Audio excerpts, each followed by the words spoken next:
मैं सुशील कुमार आज पढ़ाने जा रहा हूँ कक्षा 10 बोर्ड परीक्षा में आने वाले बहुत महत्वपूर्ण क्वेश्चन है। इन क्वेश्चन को देखना यानी देख कर जाना। लगभग 100% में 99% ये परीक्षा में आएगा ही। ठीक है, ये देखिए कैसे सवाल लगता है। मैं आज लगाने जा रहा हूँ सवाल। पहला लिखा है 5 वर्ष बाद जैकब की आयु उसके पुत्र की आयु से 3 गुनी हो जाएगी। 5 वर्ष पूर्व जैकब की आयु उसके पुत्र की 7 गुनी थी, तो उनकी वर्तमान आयु क्या है? पहले सवाल समझेंगे। क्या दिया है? 5 वर्ष बाद जैकब की आयु उसके पुत्र की आयु से 3 गुनी हो जाएगी। 5 वर्ष पूर्व जैकब की आयु उसके पुत्र की 7 गुनी थी, तो उनकी वर्तमान आयु ज्ञात करना है। ये सवाल अच्छी तरह से देखिए, क्योंकि देखो सवाल ये लगाएंगे। पहला सवाल दिया है, पहला सवाल देखिए क्या दिया है।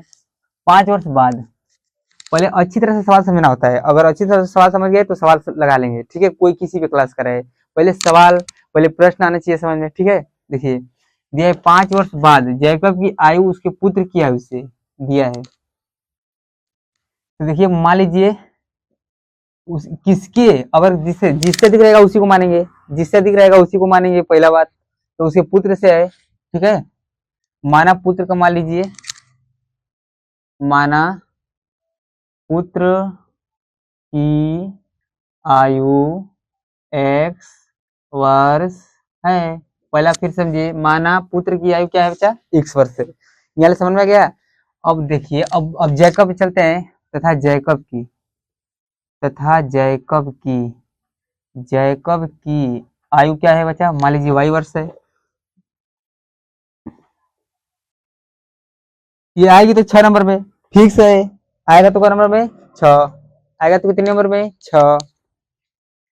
माना पुत्र की आयु x वर्ष तथा जैकब की आयु नहीं लिखे, जैकब की आयु x वर्ष है। बोलो समझ में कि नहीं?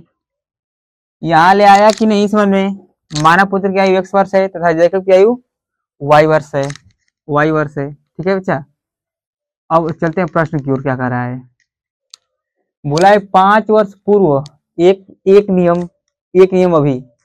यहां से देखिए, अगर बाद बोलेगा, अगर बाद या पश्चात, यदि बाद या पश्चात बोल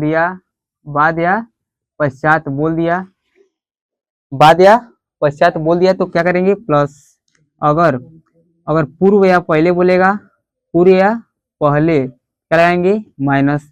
ये दोनों बात ध्यान रखना है आप लोग को। ठीक है, ये दोनों बात ध्यान रखना है। बाद या पश्चात कहेगा तो प्लस, पूर्व या पहले कहेगा तो माइनस। ये समझ में आ गया? इतना। चलते हैं आगे सवाल पर। देखिए क्या दिया है। 5 वर्ष पूर्व, यहाँ पर शर्त नंबर 1, प्रश्नानुसार 1, प्रश्न नंबर 1 क्या बोला है? शर्त नंबर 1 में क्या बोला है बच्चा? बोला है 5 वर्ष बाद जैकब की आयु, तो जैकब की आयु क्या है? y। जो जैकब है y, यानी जैकब 5 वर्ष बाद बोला है तो दोनों में 5 जोड़ना पड़ेगा। ये पहला नियम, दोनों में जोड़ोगे, पुत्र में और पिता जैकब में, दोनों में। क्यों जोड़ना है? क्योंकि क्या है? बाद। यहाँ पर बात लिखे हैं प्लस। अब बोला है जो जैकब है अपने पुत्र से कब गुना है? पुत्र की आयु से 3 गुना। ये सवाल देखिए क्या दिया है? 3 गुना। तो यहाँ क्या हो जाएगा? 3 गुना।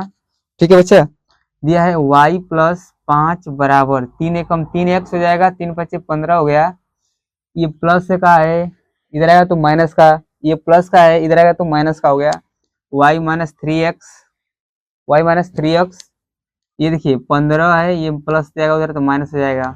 y माइनस 3x बराबर 15 में 5 क्या? 10। समीकरण नंबर 1 ये आया कि नहीं? यहाँ से आया कि नहीं? y माइनस 3x बराबर 10, समीकरण 1। शर्त नंबर 2 पर चलो। चलिए, बोला है 5 वर्ष पूर्व जैकब की आयु उसके पुत्र की आयु की 7 गुनी थी। पूर्व बोल दिया है, 5 वर्ष पूर्व बोला है, 5 वर्ष पूर्व। तो क्या करेंगे?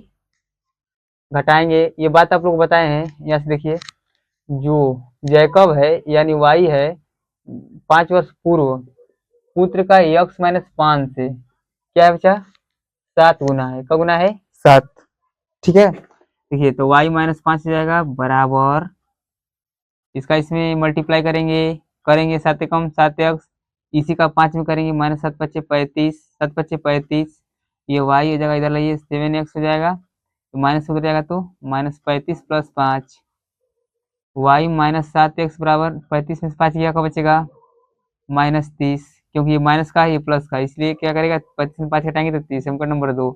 ये हाल समझ में आया कि नहीं, आया कि नहीं हाल समझ में, आगे देखिए समझ आएगा तो आगे चलते हैं। समीकरण 1 और समीकरण 2, समीकरण 1 और समीकरण 2 को देखिए y है तो y है, ये दोनों बराबर है तो क्या करते हैं घटाते हैं। समीकरण 1 में से समीकरण 2 घटा दीजिए, समीकरण 1 में से समीकरण 2, y माइनस 3x बराबर 10, समीकरण नंबर 1 हो गया, y माइनस 7x बराबर माइनस 30, समीकरण नंबर 2। यह ध्यान दो 1 मिनट, ये बराबर है तो घटाएंगे, अगर अब बराबर नहीं रहता तो जोड़ते, ये माइनस से प्लस हो जाएगा, ये माइनस क्या हो जाएगा प्लस, देखिए ये खत्म हो गया, 7 में से 3 गया, 7 में से 3 गया 4x बराबर 30 में ले 10 गया, अरे ये दोनों प्लस का हो गया 30 10 40, देखिए 4 दाम में 40, एक समान क्या गया 10, ये 10 कौन है बचा पुत्र की आयु आएगा x बराबर 10, ये पुत्र की आयु, पुत्र की आयु समझ में आया बच्चा, ये 10 पुत्र की आयु हो गया। अब वो x का मान रख देते हैं, x का मान समीकरण किसी भी में रख दोगे, एक में रखो, y माइनस 3x बराबर दिया है 10, ठीक है, y माइनस 3 गुणे x मान 10 बराबर 10, देखिए 3 दाम में 30 बराबर 10, ये माइनस का उतरेगा तो प्लस का, ठीक है, तो जगह यहाँ पर हो जाएगा y बराबर 30 10 40, ये 40 कौन है पिता जैकब, ये हम लोग का मेन उत्तर है, ठीक है बच्चा। ये परीक्षा में ऐसे लगाएंगे सवाल, अच्छी से देख लीजिए, ये सवाल नंबर 2 भी लगा दे रहे हैं यहाँ पर, देखिए देखिए आगे सवाल नंबर 2, इसको मिटाते हैं, अच्छी तरह से स्क्रीनशॉट मार लीजिए या तो उसको देख लीजिए, लिख लीजिए रोकर आप अपना वीडियो।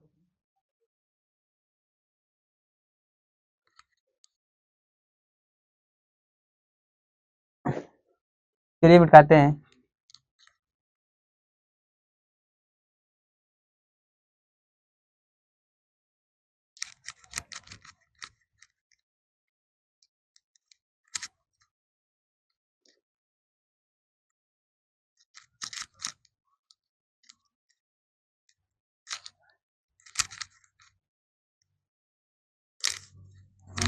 देखिए सवाल नंबर 2 क्या दिया है, दिया एक रेलगाड़ी 480 किलोमीटर की दूरी समान चाल से तय करती है, यदि इसकी चाल 8 किलोमीटर कम होती तो वह उसी दूरी को तय करने में 3 घंटा अधिक लेती, क्या लेती बच्चा 3 घंटा अधिक लेती। तो रेलगाड़ी की चाल बताना है, रेलगाड़ी की चाल बताना है, फिर से देखिए एक रेलगाड़ी 480 किलोमीटर की दूरी समान चाल से तय करती है, तो यदि इसकी चाल 8 किलोमीटर प्रति घंटा होती तो वह उसी दूरी को तय करने में 3 घंटा अधिक लेती, तो रेलगाड़ी की चाल। दूसरा सवाल देखिए क्या दिया है माना रेलगाड़ी 480, एक रेलगाड़ी 480 किलोमीटर की दूरी समान चाल से तय करती है, यदि इसकी चाल 8 किलोमीटर प्रति घंटा कम होती तो वो उसी दूरी को यात्रा करने में 3 घंटा अधिक लेती। रेलगाड़ी की चाल बताना है, क्या बताना है रेलगाड़ी की चाल, ठीक है, चाल बराबर क्या होता है आप लोग जानते ही हैं, लेकिन देखिए पहले मान लेंगे माना रेलगाड़ी की चाल क्या है 1 किलोमीटर प्रति घंटा है, माना रेलगाड़ी की चाल क्या है 1 किलोमीटर प्रति घंटा है, दूरी कितना दिया है 480 किलोमीटर, समय बराबर क्या होता है दूरी बटा में चाल, दूरी कितना है 480, चाल क्या है एक्स माने है, बोला है दूसरा शर्त में कि यदि 8 किलोमीटर घंटा कम कर दिया जाए उसकी चाल तो यक्स तब कम करेंगे तो यक्स में से 8 घटाएंगे, और समय बराबर क्या होता है दूरी बटा में चाल, ये नई चाल है। अभी क्या करते हैं इसमें से इसको घटाते हैं तो 1 घंटा कम ले रहा है, उसी दूरी को तय करने में 3 घंटा अधिक ले रहा है, ठीक है बच्चा। तो यहाँ पर देखिए इसका लसा लेंगे, इससे ये कटेगा तो इसका गुणा इसमें हो जाएगा 480 एक्स माइनस, देखिए एक्स एक्स कट जाएगा तो इसका गुणा पूरा इसमें होगा, तो यहाँ पर किए हैं बटा में 3/1, देखिए 480 कम 480 और 480 8 क्या हो गया 3840, ये माइनस माइनस प्लस हो गया, ये कट गया ऊपर से, तो 3840 बटा में एक्स स्क्वायर माइनस 8 एक्स बटा में 3/1, यहाँ पर देखिए 3 का इसमें गुणा कर दीजिए, 3 कम 3x स्क्वायर, 3 8 24x। देखिए 38 से 40 से कम 38 से 40 हो गया यहाँ पर। अब यहाँ पर आप लोग देख सकते हैं एक्स स्क्वायर मान, इसमें सब में से 3 कॉमन कर लेते हैं, 3 कम 3, 3 8 24, 3 का भाग करेंगे तो 1280 आएगा। अब ऐसी संख्या ढूंढेंगे कि जिसमें गुणा करने में 1280 और गुणा जोड़ने घटाने पर -8 रहना चाहिए। तो 40 में 32 का 8, 40 में 32 गुणा करेंगे तो 1280 आएगा, और एक्स स्क्वायर में से घटाएंगे तो एक्स -40 आएगा। देखिए यहाँ से एक्स कॉमन करेंगे तो एक्स -40, यहाँ से 32 कॉमन करते हैं तो एक्स -40 हो गया, एक्स प्लस 1 32 हो गया, एक्स माइनस 1 40 हो गया। तब प्लस वाला लेंगे तो उत्तर ऋण में आएगा, इसलिए हम माइनस लेते हैं ताकि उत्तर प्लस में आए। तो एक्स मान क्या आएगा 40। रेलगाड़ी की चल क्या हो जाएगी 40 किलोमीटर प्रति घंटा। यह वीडियो शेयर कीजिए और बोर्ड परीक्षा में जाने वाले बच्चों को ताकि उन लोगों को फायदा मिल सके। इस वीडियो में कुछ भी त्रुटि हो तो आप लोग क्षमा कीजिएगा। ये वीडियो देखने के लिए बहुत बहुत धन्यवाद आप लोगों का। धन्यवाद आप लोग वीडियो में।